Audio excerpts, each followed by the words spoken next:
सर्वसामान्यांच्या हक्काचा आवाज जागर जनस्थान।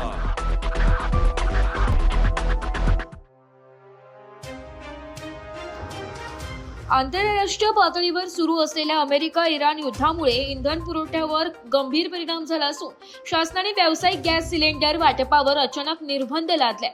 या निर्णयाचा मोठा फटका धुळे जिल्ह्यातील मंगल कार्यालय आणि लॉन्स व्यावसायिकांना बसला।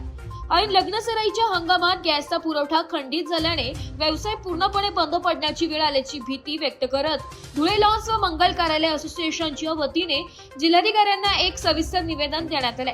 व्यावसायिक गॅस हा आमच्या व्यवसायाचा श्वास असून या बंदीमुळे निर्माण झालेल्या अभूतपूर्व संकटाची प्रशासनाने तातडीने दखल घ्यावी अशी मागणी या निवेदनाद्वारे करण्यात आली आहे। मार्च ते मे या 2 ते 3 महिन्यांच्या कालावधीतच लग्नसराईचा मुख्य हंगाम असतो आणि याच उत्पन्नावर मंगल कार्यालय चालक व मालकांचा वर्षभराचा उदरनिर्वाह चालतो। या हंगामासाठी ग्राहकांकडून अगोदरच मोठ्या प्रमाणावर बुकिंग घेण्यात आले असून आता गॅस अभावी या ऑर्डर्स कशा पूर्ण करायच्या अशा मोठा प्रश्न व्यावसायिकांसमोर उभा राहिलाय।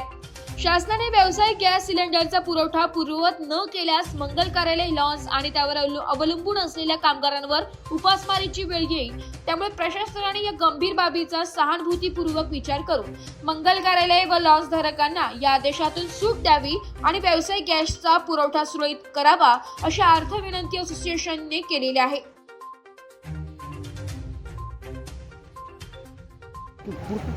आणि आमचं धुळे मंगल कार्यालय असोसिएशन म्हणून आमचं एक असोसिएशन आहे, सगळ्यांचं आमची एक टीम आहे आणि त्या माध्यमातून आम्हाला प्रशासनाला विनंती करायची आहे की सीझनच्या तोंडावर प्रशासनाने म्हणजे प्रशासनाने मुद्दाम जरी केलं नसेल तरी प्रशासनाने all of the sudden commercial gas बंद करून टाकला आहे आणि आज आमच्या पोटाखाली साधारणतः 150-200 लोक प्रत्येक मंगल कार्यालयामध्ये कुठल्या ना कुठल्या स्वरूपात त्या जेवणाच्या विषयामध्ये असतील, कॅटरिंगच्या विषयामध्ये अटॅच आहेत। आज आमच्या सकट त्यांच्यावरही उपासमारीची पाळी येणार आहे आणि सीझन हा आमचा ह्या चालू महिन्यात चालू होतो मार्चमध्ये आणि नेमकं त्याच टायमाला आम्हाला गॅस मिळणार नाही आहे, गॅस मिळणार नाही आहे। तर माझी प्रशासनाला विनंती आहे की किमान येणाऱ्या